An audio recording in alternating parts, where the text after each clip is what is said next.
तो फाइनली हम लोग आ चुके हैं अपने यूनिट नंबर 5th में, जो कि आपका ये सब्जेक्ट है फार्मास्यूटिकल इनऑर्गेनिक केमिस्ट्री। और हम लोग पढ़ रहे हैं अपना यूनिट नंबर 5th। ओके, तो इससे पहले की जितने भी वीडियो लेक्चर थे ऑलरेडी चैनल पर अपलोड हो गए हैं। अगर आप सब नहीं देखे हैं तो डिस्क्रिप्शन बॉक्स में जाओ, वहां पे मैं हर एक सब्जेक्ट का अलग अलग प्लेलिस्ट बनाया है, वहां से आप चेकआउट कर सकते हैं। तो इस वीडियो में हम बेसिकली देखेंगे अपना रेडियो फार्मास्यूटिकल। ओके, तो मैं आपको अगर सिलेबस इंट्रो करा दूं तो देखो हम लोग इस वीडियो में कितना चीज कवर करेंगे। ये था हमारा यूनिट नंबर 5th का सिलेबस, और यह जो यूनिट है बहुत ही छोटी सी यूनिट होती है। अब देखो इसमें हम लोग देखेंगे इंट्रो, हमारा रेडियो फार्मास्यूटिकल बेसिकली होता क्या है और रेडियो एक्टिविटी क्या होती है, then properties of alpha beta and gamma radiation, ठीक है, और हाफ लाइफ भी देख लेंगे। ये सब क्या है, 2 मार्क्स के आपके क्वेश्चन बनते हैं। कभी कभी ये 7 मार्क्स में पूछ लिए जाते हैं सब मर्ज करके। बट यहाँ पे जो आपका लिखा गया मेजरमेंट ऑफ रेडियो एक्टिविटी, ये स्पेशल मोस्ट इंपॉर्टेंट 10 मार्क्स का क्वेश्चन पूछता है। तो इसे हम लोग अलग वीडियो में देखेंगे, बाकी जो छोटे छोटे क्वेश्चन आते हैं इसे हम लोग एक ही वीडियो में कवर कर लेंगे। ओके फ्रेंड्स, तो चलो देखो हमारा रेडियो फार्मास्यूटिकल्स क्या होता है। अब देखो यहाँ पे वर्ड आ गया रेडियो फार्मास्यूटिकल। ओके, ये 2 वर्ड से मिलकर बना होता है हमारा जो रेडियो प्लस फार्मास्यूटिकल। तो फार्मास्यूटिकल मीन्स बेसिकली सभी को पता होगा कि ड्रग या मेडिसिन से रिलेटेड होते हैं हमारा फार्मास्यूटिकल वर्ड्स। बाकी रेडियो मीन्स यहाँ पे आता है रेडिएशन से रिलेटेड। ओके, अब देखो it is A medicinal product that contain radio active isotope. ये देखो रेडियो फार्मास्यूटिकल एक ऐसा प्रोडक्ट होता है, या कह सकते हो तो रेडियो फार्मास्यूटिकल में हम ऐसी चीज का स्टडी करते हैं जो क्या है, ऐसे प्रोडक्ट जो हमारे रेडियो एक्टिव आइसोटोप अपने साथ लेकर चलते हैं या तो उनमें प्रेजेंट होते हैं रेडियो एक्टिव आइसोटोप। ऐसे मेडिसिनल प्रोडक्ट जिसमें रेडियो एक्टिव आइसोटोप प्रेजेंट होते हैं उन्हें हम बोलते हैं रेडियो फार्मास्यूटिकल। अब देखो रेडियो एक्टिव आइसोटोप्स क्या होते हैं, जैसे कि कार्बन 14 हो गया, आयोडीन 131 हो गया और कोबाल्ट 60 हो गया, ठीक है, और भी होते हैं। ये सब हमारे हैं रेडियो फार्मास्यूटिकल या रेडियो एक्टिव आइसोटोप, हमारे यही होते हैं। और रेडियो फार्मास्यूटिकल का डेफिनेशन आप लोगों ने देख ही लिया, it is A medicinal product that contain radio active isotope, ठीक है, ये होते हैं हमारे रेडियो फार्मास्यूटिकल। अब हम देखेंगे सेकंड पॉइंट इसका, these products are design to diagnose treat और प्रिवेंट डिजीज। अब ये जो प्रोडक्ट हमारे बनाए जाते हैं रेडियो फार्मास्यूटिकल्स में, उस प्रोडक्ट को हम लोग किस में यूज करते हैं, किसी भी बीमारी के डायग्नोस में, मतलब डायग्नोसिस में, या तो उसको ट्रीट करने में, बीमारी को ट्रीट करने में, या तो उस बीमारी को प्रिवेंट करने में। ओके, यहां तक का हमारा ये फार्मास्यूटिकल्स का यूज होता है। अब देखो ये 2 टाइप के होते हैं हमारे जो रेडियो फार्मास्यूटिकल्स होते हैं। ये बेसिकली होते हैं 2 टाइप्स के, एक हमारे होते हैं डायग्नोस्टिक रेडियो फार्मास्यूटिकल, दूसरा हमारा होता है थेरापेटिक रेडियो फार्मास्यूटिकल। अब देखो डायग्नोस्टिक जो रेडियो फार्मास्यूटिकल होता है वो हम यूज कहाँ करते हैं, यूज टू विजुअलाइज। देखो यहाँ इस वर्ड पे आप लोग फोकस करो, विजुअलाइज और डायग्नोज, ठीक है। ये जो हमारे डायग्नोस्टिक रेडियो फार्मास्यूटिकल होते हैं इसका यूज हम करते हैं विजुअलाइज और डायग्नोज डिजीज, किसी भी बीमारी को डायग्नोज या विजुअलाइज करने में हम लोग इसकी हेल्प लेते हैं, diagnostic radio pharmaceutical. Such as जैसे कि कैंसर आपकी डिजीज हो सकती है, थायराइड डिजीज हो सकती है, या तो disorder and bone disease. Okay, इतने डिजीज में हम लोग क्या है, डायग्नोस्टिक रेडियो फार्मास्यूटिकल का यूज करके हम लोग उस डिजीज के विजुअलाइज करते हैं या तो डायग्नोस करते हैं। इस कंडीशन को हम बोलते हैं डायग्नोस्टिक फार्मास्यूटिकल। अब देखो थेराप्टिक रेडियो फार्मास्यूटिकल क्या होता है फ्रेंड्स, कहीं मैं फार्मास्यूटिकल बोल दे रहा हूं तो आप लोग वहां रेडियो फार्मास्यूटिकल ही समझिएगा। अब देखो थेराप्यूटिक रेडियो फार्मास्यूटिकल्स क्या होते हैं, यूज टू ट्रीट डिजीज। ये भी क्या है, डिजीज को ट्रीट करने में ये जो थेराप्यूटिक होता है ये बेसिकली किसी भी डिजीज को ट्रीट करने में हेल्प करता है, जैसे कि कैंसर डिजीज हो गया। अब देखो cancer by delivery of radiation directly to the affected area. अब देखो जनरली कैंसर में क्या होता है, जो हमारे सेल होते हैं, ये एक सेल है, ठीक है, इसका एबनॉर्मल ग्रोथ होने लगा, मतलब एक सेल से फटाफट 2 सेल बनेगा और 2 सेल से 4, 6, 10 सेल, 12 सेल, अनकाउंटेड सेल ऐसे बनते रहेंगे। मतलब सेल का जो ग्रोथ होता है वह एबनॉर्मल होने लगता है। तो हम लोग क्या करते हैं, इस रेडिएशन वाले कंडीशन में हम लोग रेडिएशन अप्लाई करते हैं, इसी किसी मतलब जहां पर भी ये सेल एबनॉर्मल ग्रोथ हो रहा है वहीं पे अपना हम रेडिएशन देंगे और हमारे ये जो सेल होते हैं वो धीरे धीरे किल होने लगते हैं। ओके, ये था हमारा थेरापेटिक रेडियो फार्मास्यूटिकल। ओके, अब देखो अगर मैं इसकी एप्लीकेशन की बात करूं तो ये कार्डियोलॉजी, मतलब हार्ट से रिलेटेड जितने भी डिजीज होती हैं या डिसऑर्डर होते हैं उसके यूज में होता है। और ऑन्कोलॉजी मतलब कैंसर तो आप लोग देख ही लिया, कैंसर में होता है। और न्यूरोलॉजी मतलब ब्रेन डिसऑर्डर में इसका यूज हम लोग करते हैं। ओके, किसका, रेडियो फार्मास्यूटिकल्स का। अब हम लोग नेक्स्ट पॉइंट हम देखेंगे अपना रेडियो एक्टिविटी। ओके, अब देखो it is a phenomena in which radio active substances. अब आप रेडियो एक्टिव सब्सटेंस किसे बोलोगे, जिसका एटॉमिक नंबर जो होता है हमारा 89 से प्लस होता है, ठीक है, और 118 तक होते हैं, इन्हें हम बोलते हैं क्या, रेडियो एक्टिव सब्सटेंसेज। अब देखो in which radio active substances are radio isotopes undergoes decomposition और decay by emission of radiation rays to get stable.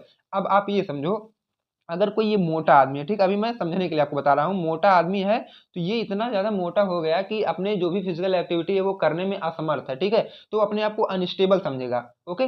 तो ऐसे ही हमारे जो 89 से प्लस वाले एलिमेंट होते हैं, जब उनके पास चार्जेस ज़्यादा आ जाते हैं ना, इलेक्ट्रॉन प्रोटॉन वगैरह उनके न्यूक्लियस में जब ज़्यादा आ जाते हैं, तो वो अपना स्टेबल फॉर्म बनाने में वो असमर्थ हो जाते हैं, मतलब अनएलिजिबल हो जाते हैं। तो देखो जब अनएलिजिबल हो जाते हैं तो इस कंडीशन में हमारी क्या होती है, उसमें उसके न्यूक्लियस से क्या कुछ रेडिएशन निकलने लगती है, ठीक है, उसके न्यूक्लियस से कुछ हमारी रेडिएशन निकलती है, और जब वही रेडिएशन निकल के बाहर चली जाती है, जैसे ये रेडिएशन होती है हमारी अल्फा बीटा गामा, और भी होती हैं, बट देखो बेसिकली जो हमारी तीन मेन होती हैं वो होती हैं अल्फा बीटा गामा। ये तीन रेडिएशन यहाँ से निकलने लगती है इसके न्यूक्लियस से। जब ये न्यूक्लियस से रेडिएशन निकलने लगती है तो हमारा जो मेन एटम होता है थोड़ा सा हल्का हो जाता है, और जब वो हल्का हो जाता है तो अपने आप को ये स्टेबल फील करता है। तो वही बात यहाँ पे लिखी गई है, it is a phenomena in which radio active substances are radio isotopes undergo decomposition, ठीक है। जब ये रेडियो एक्टिव सब्सटेंसेज या रेडियो आइसोटोप जब डीकम्पोजिशन के कंडीशन में जाता है, और डीके या तो डीके कंडीशन में जाए बाय इमिशन ऑफ रेडिएशन या रे टू गेट स्टेबल, जब इसमें से रेडिएशन या रेज निकलती हैं इस कंडीशन में बोलते हैं डीके या डिकम्पोजिशन। अब वही तुम्हारा है रेडियो एक्टिविटी। अब देखो इसमें क्या होता है, radiation are emitted from the nuclei of element, ये क्या हमारा एलिमेंट था, इसके न्यूक्लियस से ही हमारी रेडिएशन निकलती है, जैसे अल्फा बीटा और gamma rays. They are various type of radiation but the most common type of alpha beta and gamma, बहुत सी रेज निकलती हैं बट हमारे तीन यहाँ मेन या इंपॉर्टेंट हो जाता है, जैसे कि अल्फा बीटा और गामा। ओके। अब देखो आपके 2 मार्क्स के क्वेश्चन बनते हैं हमारे, रेडियो फार्मेसी क्या होता है। रेडियो फार्मेसी मतलब ये एक ब्रांच होती है फार्मेसी की, it is A branch of pharmacy which deals with radio active substances. Radio pharmacy हम लोग बेसिकली पढ़ते हैं, जितने भी रेडियो एक्टिव सब्सटेंसेज होते हैं वो हम लोग रेडियो फार्मेसी में ही पढ़ते हैं, या तो radio pharmaceuticals are known as radio pharmacy, इसी को हम बोलते हैं radio pharmacy. Okay. It is branch of pharmacy which deals with radio active substances या radio pharmaceuticals are known as radio pharmacy. अब देखो रेडिएशन क्या होता है। ओके फ्रेंड्स, देखो रेडिएशन सभी को पता होगा कि जो किरण आती है ना उसी को हम बोलते हैं रेडिएशन। जैसे कि इससे पहले आप लोगों ने अल्फा बीटा गामा रेज तीन देखा ना, वही जो निकलती हैं हमारे न्यूक्लियाई से या न्यूक्लियस से जो रेज निकलती हैं उन्हें हम बोलते हैं रेडिएशन। अब देखो लिखा क्या है, in radiation energy emitted by a body travels through a medium और space by ultimately absorb by another body. अब देखो ये क्या है, एक बॉडी से निकलती है और दूसरी बॉडी इसे एब्जॉर्ब करती है, इस कंडीशन को हम लोग बोलते हैं रेडिएशन। जैसा कि तीन टाइप का बेसिकली देखो रेडिएशन जो हमारे तीन टाइप के होते हैं, एक अल्फा एक बीटा एक गामा, और भी होते हैं बट हम लोग तीन हमारे सिलेबस में मेंशन किए गए और हम तीनों को हम अभी आगे आपस में मतलब इसको डिस्कस करेंगे आपके साथ।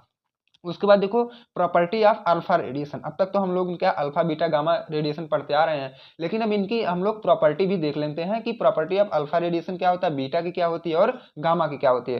सबसे पहले हम देखेंगे अल्फा की क्या होती है।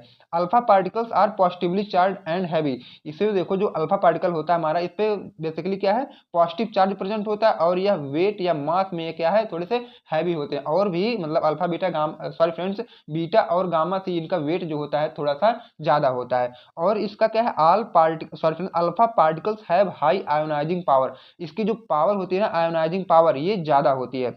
Alpha particles have high energy, और इसकी एनर्जी भी ज्यादा होती है। And alpha particles have a short range in matter. अगर किसी भी मैटर में आप देखोगे इसका रेंज जो होता है बहुत ही छोटी होती है, ठीक है, इसीलिए इसको क्या बोला गया शॉर्ट रेंज। ये थे प्रॉपर्टी हमारे अल्फा रेडिएशन के। अब हम लोग कुछ इसी से कंपेयर कराएंगे अपने बीटा रेडिएशन की। ओके। अब देखो high penetration power then alpha particle. Alpha particle से इसकी जो पेनिट्रेशन पावर है इसकी ज्यादा होती है किसकी, बीटा रेडिएशन की। उसके बाद they are mostly negative charge, इस पे पॉजिटिव था हमारा और इस पे क्या है निगेटिव चार्ज है। They have great penetrate power, इस पे हमारा पेनिट्रेट पावर जो है थोड़ा कम था और इस पे क्या है पेनिट्रेशन पावर ज्यादा रहेगी अल्फा रे से। The maximum energy exhibited by beta particle means Emax होती है जो यहाँ पे वो 1.5 million electron volt and mean energy होती है 0.6 million electron volt. Okay friend, ये वाली लाइन आप लोग समझ लीजिएगा। उसके बाद देखो हम लोग के बीटा रेडिएशन की प्रॉपर्टी देख लिए, अल्फा रेडिएशन की देख लिए, बचा हमारा लास्ट वाला जो होता है गामा रेडिएशन, इसकी भी प्रॉपर्टी हम लोग देख लेते हैं। Gamma particles are similar to alpha radiation. अब देखो इसको क्या है अल्फा से कंपेयर किया गया, ये उसके लगभग सेम मतलब सेम या सिमिलर ही होते हैं। इट हैव नो मास और चार्ज, इस पे लेकिन कोई मास या चार्ज नहीं होता है। ओके फ्रेंड, ना तो इसका वेट वगैरह होते हैं ना तो इसका प्लस माइनस ये कोई चार्ज नहीं होता है। Gamma rays have high energy typically the range of 0.01 to 10 million electron volt. इसकी एनर्जी जो होती है कुछ ज़्यादा होती है और इसकी एनर्जी की रेंज कितनी होती है 0.01 से लेकर 10 मिलियन इलेक्ट्रॉन वोल्ट तक। ओके, उसके बाद गामा रे है भाई फ्रीक्वेंसी, इसकी फ्रीक्वेंसी भी ज़्यादा होती है। मतलब फ्रीक्वेंसी मतलब होता है हिंदी में आवृत्ति, आवृत्ति मतलब कोई भी नंबर या इसमें क्या है इलेक्ट्रॉन वोल्ट से रिलेटेड है तो वो कितनी बार आ रहा है, इसकी फ्रीक्वेंसी जो है थोड़ी सी ज़्यादा होती है। अब देखो एप्लीकेशन ऑफ रेडिएशन, हम लोग क्या है ये पढ़ रहे थे ना, जैसे बीटा रेडिएशन है, गामा रेडिएशन है और अल्फा रेडिएशन है। तो अब इसके क्या है ये एप्लीकेशन, मतलब आप इसे यूज कहाँ कर सकते हो। सबसे पहले तो आप इसका यूज करोगे कैंसर ट्रीटमेंट में, जैसा कि बताया था अभी इससे पहले। उसके बाद स्टेरिलाइजेशन ऑफ मेडिकल इंस्ट्रूमेंट, जितने भी मेडिकल इंस्ट्रूमेंट यूज होते हैं जैसे आपके हॉस्पिटल वगैरह में आप लोगों ने देखा होगा जैसे ऑटोक्लेव वगैरह ना, ये सब क्या है स्टेरिलाइजेशन में भी इसका यूज होता है। अब स्टेरिलाइजेशन वर्ड जो है, स्टेरिलाइजेशन मीन्स होता है किसी भी प्लेस को या किसी भी इंस्ट्रूमेंट को बैक्टीरिया से फ्री करना, इस कंडीशन को हम बोलते हैं sterilization. It is based sorry friend, it is use and diagnostic purpose, और इसे हम लोग क्या है डायग्नोस्टिक के पर्पज से भी यूज करते हैं, जैसे एक्सरे में इसका यूज होता है रेडिएशन का। ओके, अब देखो यहाँ पे क्वेश्चन जो है कभी कभी आपके एग्जाम में पूछा जाता है कि right the unit of radio activity, radio activity की यूनिट क्या होती है।